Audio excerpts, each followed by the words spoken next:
My parents went to Hawaii with my golden sister, leaving me behind, but then, I-19F have been dealing with obvious favoritism from my step-parents towards my stepsister since I was 15.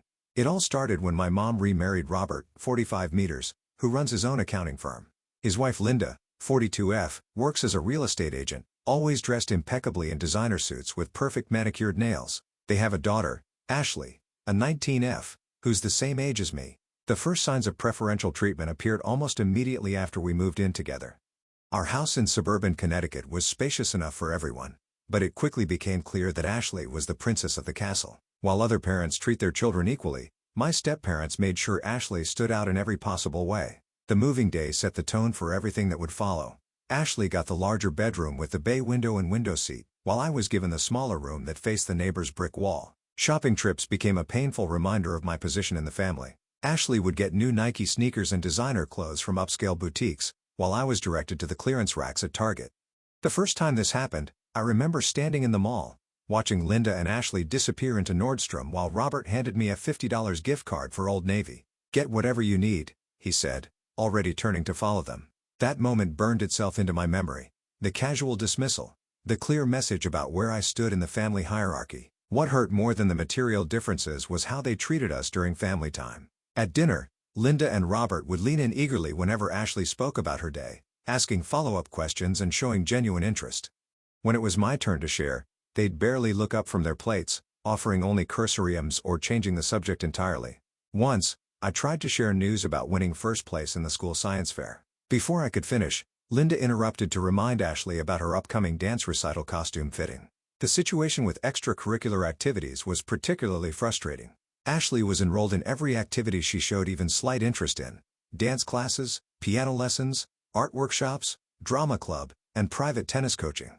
When I asked to join the school's debate team, which only required a $100 registration fee, Linda said, "We need to be mindful of the budget." The next day, they signed Ashley up for $200 per hour private swimming lessons because she mentioned liking the pool.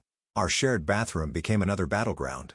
Ashley's side was stocked with expensive skincare products and makeup from Sephora, while I used drugstore brands bought with my allowance, which was a quarter of Ashley's. Even the towels were different.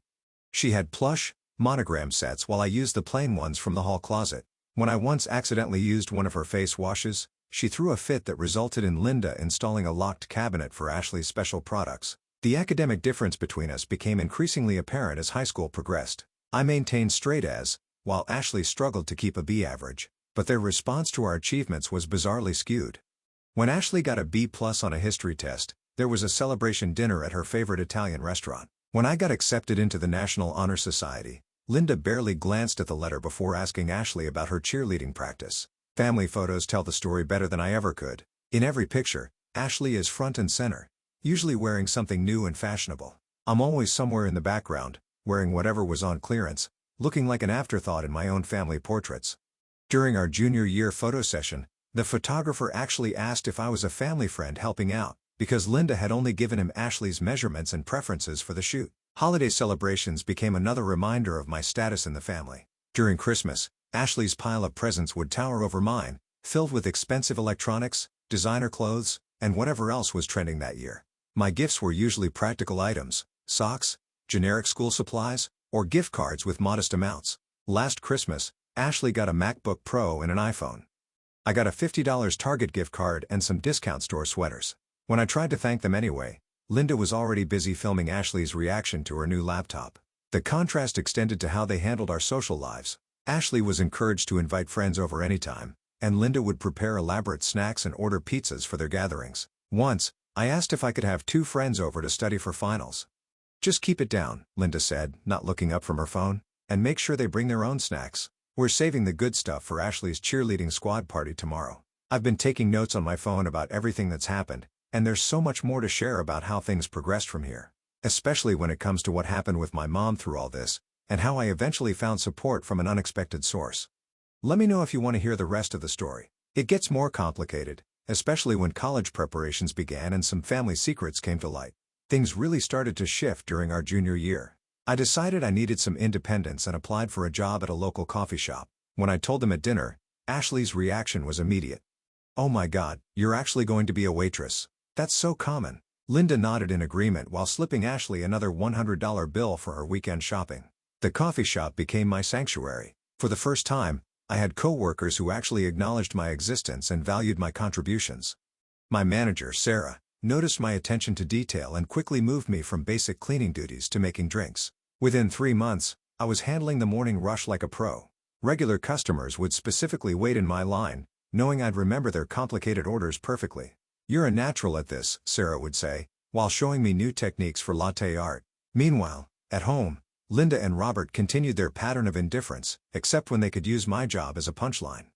"Careful with that plate, Ashley," Robert would joke at dinner. "Don't want you ending up as a waitress." They'd laugh while I silently cleared the table, probably not even realizing the irony of having me do exactly what they were mocking. My junior year also marked a turning point academically. In AP Chemistry, Mrs. Rodriguez often used my lab reports as examples for the class. "Notice how Audrey structured her methodology," she'd say, displaying my work on the projector. "This is university-level precision." I could feel Ashley's glare burning into my back, but I kept my focus forward. After years of being invisible, it felt validating to have my work recognized. One particularly revealing moment came during parent-teacher conferences. Mrs. Rodriguez was reviewing my performance. "Your daughter has a remarkable grasp of complex concepts. She's top of the class, and her lab work shows exceptional promise for a future in scientific research." Before I could even smile, Linda jumped in. "Are you sure you're not favoring her? It seems like teachers always praise Audrey while ignoring Ashley's unique talents." The tension at home grew thicker with each academic success. Every A+ I brought home seemed to trigger an equal and opposite reaction from my stepfamily. They'd quickly dismiss my achievements and pivot to celebrating Ashley's latest participation trophy or C+ that she'd worked really hard for. Then came the night that changed everything. I was heading to the kitchen for water after finishing my calculus homework when I overheard Linda and Robert talking in their study. I normally ignored their late-night conversations, but Robert's words stopped me cold. "Sometimes I wonder if we made a mistake," he said, his voice heavy. "What do you mean?" Linda asked. "Having both of them. Ashley would have been enough. She's everything we could want in a daughter, but Audrey, she's just there. We would have been fine with just Ashley." The glass almost slipped from my hand. I caught it just in time, but my heart wasn't as lucky. Everything crystallized in that moment. Years of trying to earn their love, of hoping things would change, all seemed so foolish now. They didn't want me. They never had. I was the unwanted addition, the extra burden they wished they didn't have to deal with. After that night, something shifted inside me. I stopped seeking their approval and instead focused entirely on my studies. Without the constant strain of trying to please them, my mind cleared in ways I never expected. My grades, already good, became exceptional. Perfect scores became my norm, not that they noticed or cared. "Excellent analysis, Audrey," Mr. Peterson said one day in AP English, holding up my essay on The Great Gatsby. "Class, this is exactly the kind of deep thinking I'm looking for. Your comparison of Gatsby's invented identity to modern social media personas is particularly insightful." I could feel Ashley tensing beside me, her pencil tapping aggressively against her desk. I kept my eyes forward, but I could see her face turning red from the corner of my eye. Similar scenes played out in other classes. In AP History, my analysis of the Cold War earned me an invitation to a prestigious essay competition. In physics, my experiment design was selected for the state science fair. It didn't matter which subject, the more the teachers praised my work, the more Ashley seethed. The breaking point came when Mrs. Rodriguez asked me to tutor other students in chemistry. "Your explanations are often clearer than mine," she said with a laugh. "Would you consider leading some study sessions before the AP exam?" That evening, I heard Ashley's voice from downstairs. "Mom, the teachers are being mean to me. They always praise Audrey and make me look bad. They're doing it on purpose." The next day, Linda stormed into school, designer handbags swinging, heels clicking against the linoleum floors.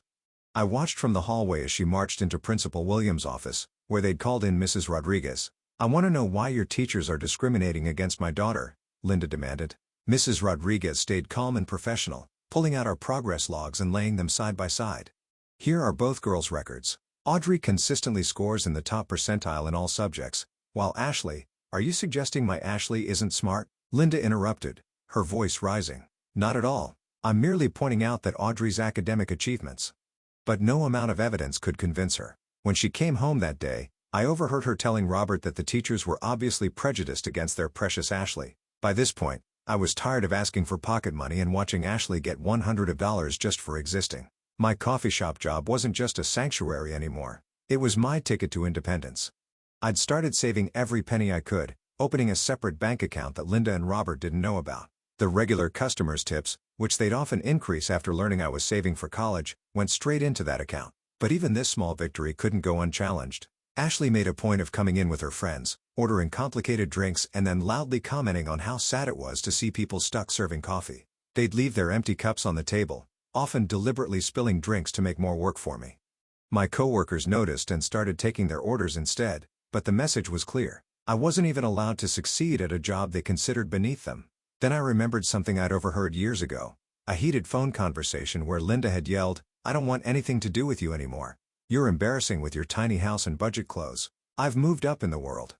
She'd been talking to her parents, my grandparents, the ones I'd never met because they weren't good enough for her new lifestyle. That evening, while Linda and Ashley were at another shopping spree, this time for Ashley's pre-graduation wardrobe refresh, I snuck into Linda's home office. In her address book, under D of 4, Do Not Contact, I found it, an address in the older part of town. Looking at that address, something stirred inside me, a mix of hope and anxiety. These were my grandparents, people who might actually want to know me, to see me as more than an unwanted addition to someone else's perfect family. I've decided to visit them tomorrow after my shift at the cafe. The address is only a few blocks from where I work, in a neighborhood Linda would probably consider beneath her now. I have no idea what to expect, but I know I have to try. Maybe, just maybe, I'll finally find the family connection I've been missing all these years. I'll update once I've met them. I have a feeling this might be the beginning of something important. Something is telling me that meeting my grandparents could change everything, not just for my current situation, but for my entire future. Update 1. It's been 2 weeks since my last post, and I can't believe how much has changed. After my shift at the cafe that day, I found myself standing in front of a small blue house with a well-tended garden. My heart was pounding as I walked up the path to my grandparents' house, each step feeling heavier than the last. The late afternoon sun cast long shadows across the neatly trimmed lawn. I raised my hand to knock, and the door opened to reveal an elderly couple, my grandparents. The woman had her gray hair tied back in a neat bun, wearing a floral apron dusted with flour, while the man wore wire-rimmed glasses and a kind smile. They looked at me with confusion until I spoke. "Hi, I'm Audrey Matthews. I think you're my grandparents." Their jaws dropped simultaneously. "Oh my God, Frank," my grandmother said, putting her hand to her mouth. "It's really her. You look just like your mother did at your age." They invited me in, and suddenly I was sitting in their cozy living room, drinking tea from delicate cups while they couldn't stop staring at me. The walls were lined with photographs, decades of family history I'd never known about. Among them, I spotted pictures of my mom as a teenager, wearing the same shy smile I'd seen in my own reflection countless times. That first visit turned into many more. I'd tell Linda and Robert the first was working extra shifts at the cafe, but instead, I'd spend hours with my grandparents, bringing them pastries and cookies from work. They were wonderful listeners, genuinely interested in everything about my life. When I told them about my AP classes, they asked detailed questions about what I was learning. When I mentioned my college applications, they offered to help review my essays. At school, things continued to intensify. One morning, I received a thick envelope from Princeton. My hands were shaking so badly I could barely open it. Full academic scholarship. I rushed to show my grandparents before going home, and their reaction was everything I'd ever wanted from a family. Grandma actually cried, while Grandpa kept saying, "I knew you had it in you, kiddo." When I finally told Linda and Robert about Princeton, their response was exactly what I'd expected. "That's nice, dear," Linda said distractedly, before turning to Ashley. "Honey, have you decided which state school you're applying to?" Ashley sniffed and declared she was taking a gap year to find herself through travel and self-discovery. Within minutes, they were discussing potential destinations for Ashley's gap year, my acceptance completely forgotten. At work, I was promoted to shift supervisor after preventing a potential disaster during a health inspection. My co-workers threw me a small celebration, complete with a homemade cake and a card they'd all signed. Sarah, my manager, pulled me aside and said, "You're going places, kid. Don't let anyone tell you different." It meant more than any praise I'd ever received at home. Yesterday, everything changed again. After closing the cafe, I went to my grandparents' house as usual. They seemed nervous, exchanging glances throughout our conversation. Finally, Grandpa cleared his throat and said, "Audrey, we need to tell you something." What they revealed next floored me. It turns out they're not the embarrassingly poor relatives Linda had always described. After Mom cut ties with them, they'd invested their modest savings in several tech startups. Those investments had paid off spectacularly, but they'd chosen to keep living simply in their familiar home. "Your mother left us because she felt we were too poor, too beneath her," Grandpa explained, shaking his head. The irony is, we're probably wealthier than she is now. We just don't feel the need to show it off. We've been waiting for the right moment to help you, Grandma added. And with graduation coming up, this seems perfect. I'm still processing everything they told me. There's more to share, but I need to be careful about my next steps. Graduation is in 2 weeks, and Linda has been dropping hints about some big family celebration for Ashley, of course. She's already booked a fancy restaurant and invited all their friends to celebrate Ashley's academic journey. I'll update again after graduation. My grandparents mentioned they have something planned, and the way they smiled when they said it makes me think it's going to be significant. Something tells me it's going to be a day no one in this family will forget. Update 2. The graduation ceremony went exactly as you might expect. When they called my name as valedictorian, my step-parents barely clapped. But when Ashley walked across the stage, they hooted and hollered like she'd just won an Olympic medal. Then came the bombshell the next morning at breakfast. "Girls, we have exciting news," Linda announced, practically bouncing in her seat. "We're celebrating graduation in Hawaii." My heart lifted for a moment, despite everything. But I should have known better. "Honey," Linda turned to me, her voice dripping with fake sympathy. "We only got 3 tickets, for us and Ashley. You understand, right? Someone needs to watch the house, and you have your job at the cafe." Ashley didn't even try to hide her smirk as she stirred her orange juice. "Don't worry, sis," she said with exaggerated sweetness. "I'll send you lots of pictures of me living my best life on the beach." The next morning, I watched from our front door as they loaded their expensive luggage into the taxi. Ashley turned back, waving with dramatic enthusiasm. "I'll make sure to send you beautiful photos from Hawaii." As soon as the taxi disappeared around the corner, I pulled out my phone with shaking hands and called my grandparents. The tears I'd been holding back finally spilled over when I heard Grandma's voice. "They went to Hawaii without me. They just left me here like I'm nothing." "Oh, sweetheart." Grandma's voice was soft but firm. "Come over right now. We'll have our own graduation celebration." I drove to their house, still wiping away tears as I turned onto their street. That's when I noticed something unusual. A brand new Mercedes C-Class sedan parked in their driveway, gleaming in the summer sun. It looked completely out of place next to their modest home. "Whose car is that?" I asked as I walked up to their front porch. Grandpa's eyes twinkled as he held up a set of keys. "Yours. Happy graduation, Audrey." I stood there, mouth open, sure I'd misheard him. They'd been planning this surprise for weeks, they explained, waiting for the right moment. We spent the afternoon together, celebrating with a beautiful homemade graduation lunch. The table was set with their best china, and a congratulations graduate banner hung across the dining room. 2 weeks crawled by.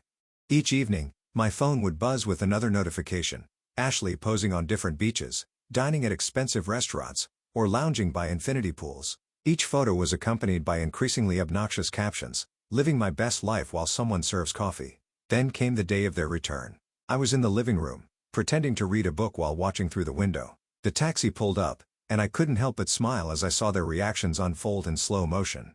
Mom noticed first. She stopped so abruptly that Ashley walked right into her, dropping her designer beach bag onto the concrete driveway. Dad, struggling with their expensive matching luggage set, nearly tripped over them both. "What is that?" Linda's voice carried through the front window, high-pitched and sharp.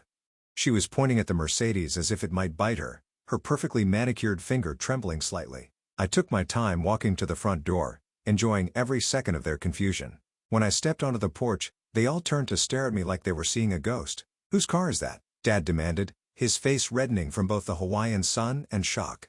I twirled the keys around my finger the way Ashley always did with her designer purse straps when she was showing off. "Mine." Ashley let out a bark of laughter, but I could hear the uncertainty in it. "Yeah, right. Like you could afford that on your waitress salary." "Actually," I said, savoring each word, "it was a graduation gift from Grandma and Grandpa." The color drained from Linda's face so fast I thought she might faint. "What? You know, your parents. The ones you were too embarrassed to talk to because they were too poor? Those grandparents." Dad turned to Linda so fast I thought he might get whiplash. "Linda, call your parents right now." Mom's hand shook as she pulled out her phone. She didn't even bother with pleasantries when my grandmother answered. "Where did you get the money for that car?" she demanded. I could hear Grandma's voice through the phone, calm and slightly amused. "Oh, hello to you too, dear. Enjoying your expensive vacation?" The next few minutes were chaos. Family secrets came tumbling out into the open, and nothing would ever be the same. I'll update again soon. There's still more to this story, and the best part is yet to come. Update 3. Those last few weeks of summer at my grandparents' house were the happiest I'd ever experienced. Every morning, I'd wake up to the smell of Grandma's coffee and the sound of Grandpa humming as he read the newspaper. No walking on eggshells, no competing for attention, No feeling like an unwanted shadow, just peace. Moving to Princeton was bittersweet. I hugged my grandparents goodbye, promising to call every day, and set off in my Mercedes with everything I owned. The drive to New Jersey felt like crossing a boundary between my old life and my new one. My grandparents had found me a beautiful little apartment just 10 minutes from campus, nothing flashy, but worlds better than any dorm room. Hardwood floors, big windows, and even a small balcony where I could study. They insisted on paying the rent despite my protests.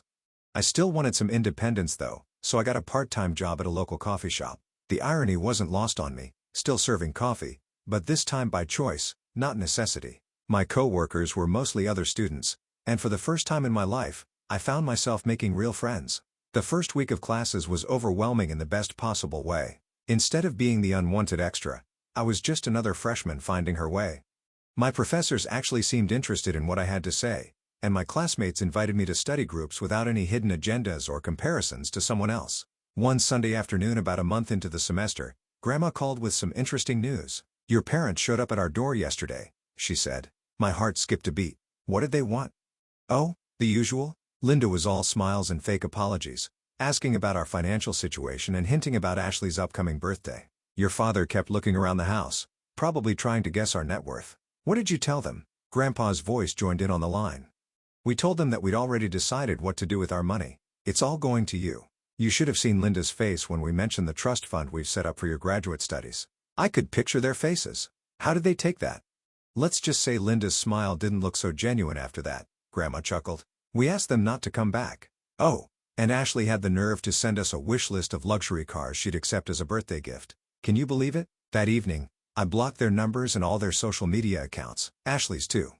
I knew what would come next, sudden declarations of love and regret, offers to start fresh as a family. But I didn't need their kind of family anymore. The following week, Linda tried a different approach. She somehow got my new address, probably from snooping through my grandparents' mail, and sent a lengthy letter. It was full of excuses about how they never meant to hurt me, and how they'd love to be a real family again. The most telling part was the PS asking if I could put in a good word with my grandparents about Ashley's birthday. I took the letter to my balcony, tore it into tiny pieces, and let the wind carry them away. Then I called my grandparents and spent an hour helping Grandma plan her garden for next spring. That's what real family feels like. No conditions, no comparisons, just love.